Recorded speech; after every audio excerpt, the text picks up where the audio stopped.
this is a very personal diary, I guess, a video diary. It's been 19 days now. Today's the 19th day since my husband suddenly passed, and it's been really busy. As a mom of 8 kids, it's already busy, but it's been like really busy trying to get all these particulars done.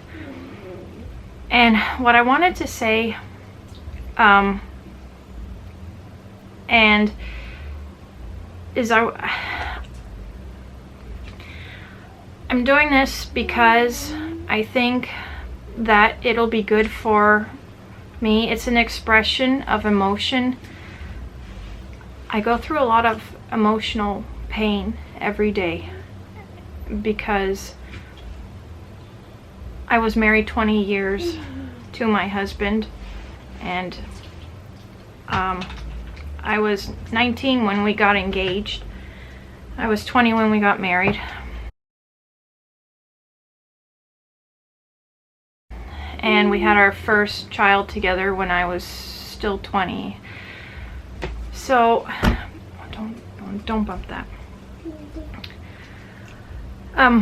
The redness on my face is eczema, and yes, I left the closet door open to help with the echo in the room. So essentially, I've got this dark cloud following me around all the time.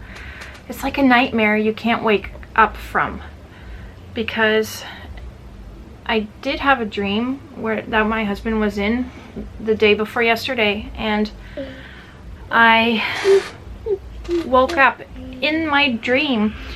When I saw him, that pain was gone. The emotional pain was gone. And when I wake up, it's like I gotta deal with it all over again. The realization that he's gone, and it's just me now and our 8 kids. She wants her toy.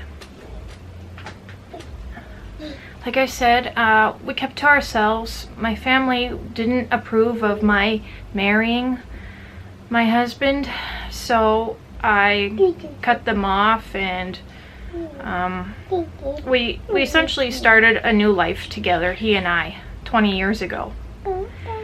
And it really helps me that he had confidence in my ability to take care of the kids, because he was 70. He just turned 70 June 23rd, last June 23rd, and so he wasn't able to do as much around the house and be, you know, as energetic as he used to be. He was very energetic when we met.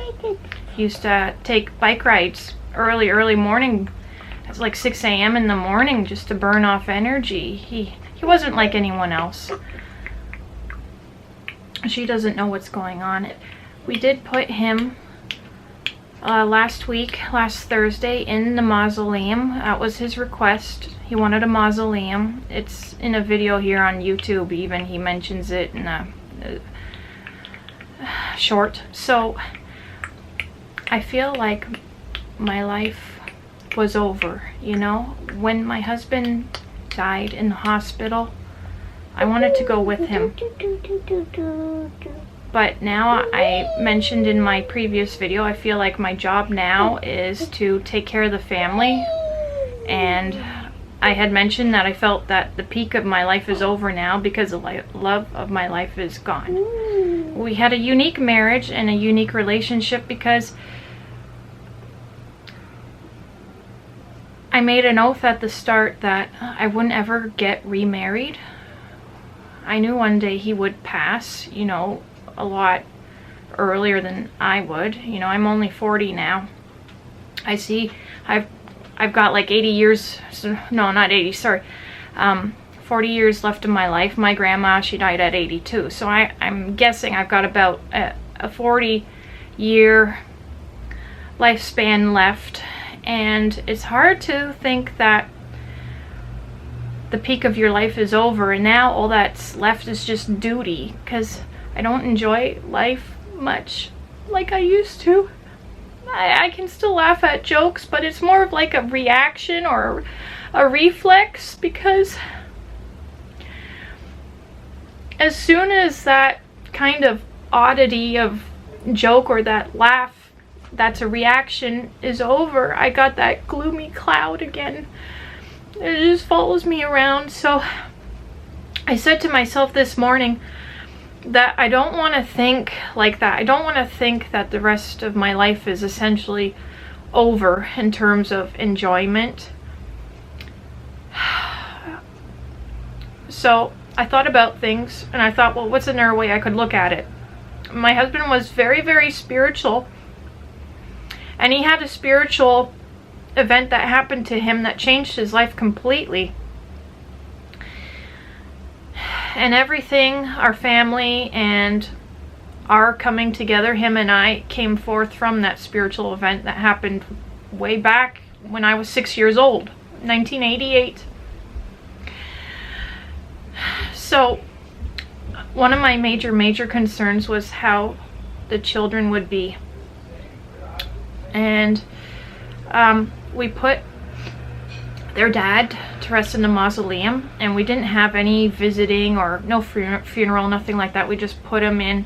So the older boys, Victory, who is about 12 now, yeah, she just turned 4 yesterday. It was not a happy birthday. She has no idea what's going on. But stickers, okay. And I'm guessing because he slept a lot, they're used to me handling things. Now, our children, who I was majorly concerned about, the older three, 20 is my oldest, our oldest, and then we have Julius, who is 18, and then Adonis is 15. He'll be 16 at the end of August.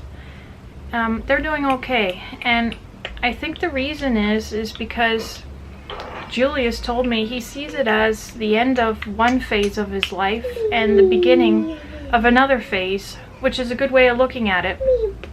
For them, they've got the rest of their life ahead of them. You know, they can still go on and, you know, meet someone, get married, and have their own family. For me, that's over with. And so they have optimism to them, which is good. You know, that comes with youth. And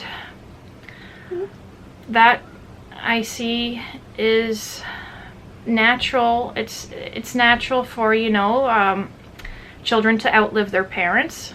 So that's a natural course of nature, you know. So it's good that he sees it that way. And we're very close to each other. We talk to each other a lot, but I don't want to burden them with the pain I feel.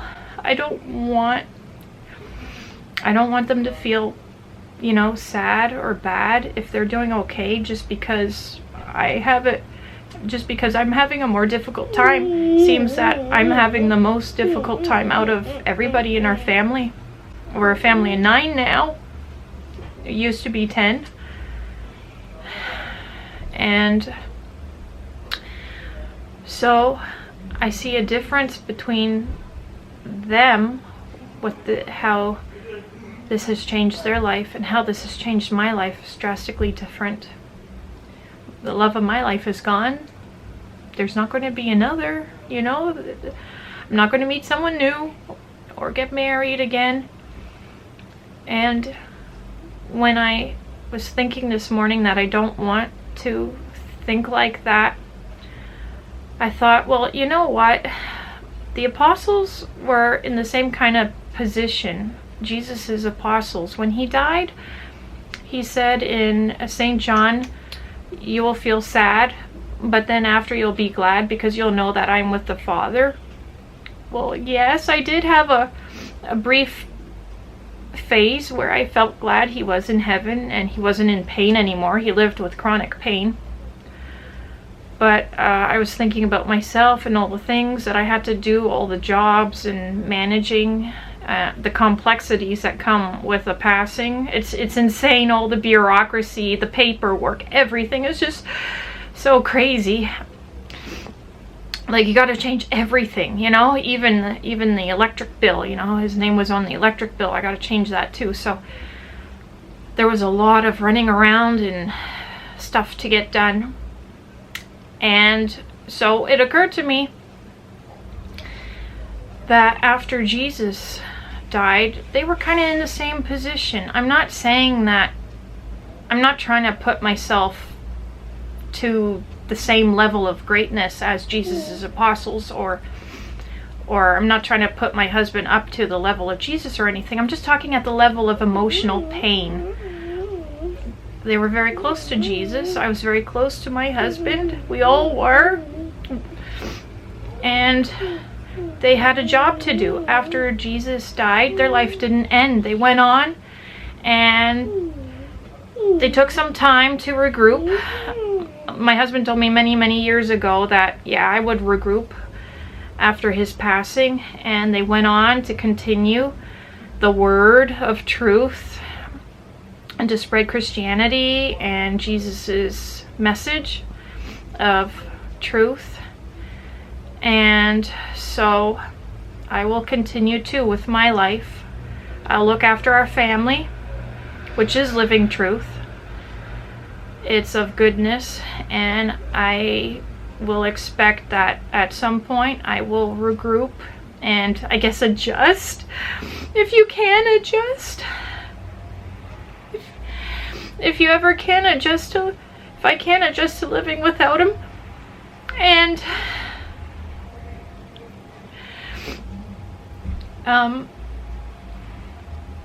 I appreciate you watching this video because it means a lot to me. This is a very difficult time in my life. It's the most difficult time I've ever had to deal with in my life, and I haven't had like a hunky-dory life. You know, my childhood wasn't happy, and so I will go on with my life the way the apostles went on with their life, and the end of their life came when it was time, just like the end of my life will come when it's time. But they had work to do, and I have work to do.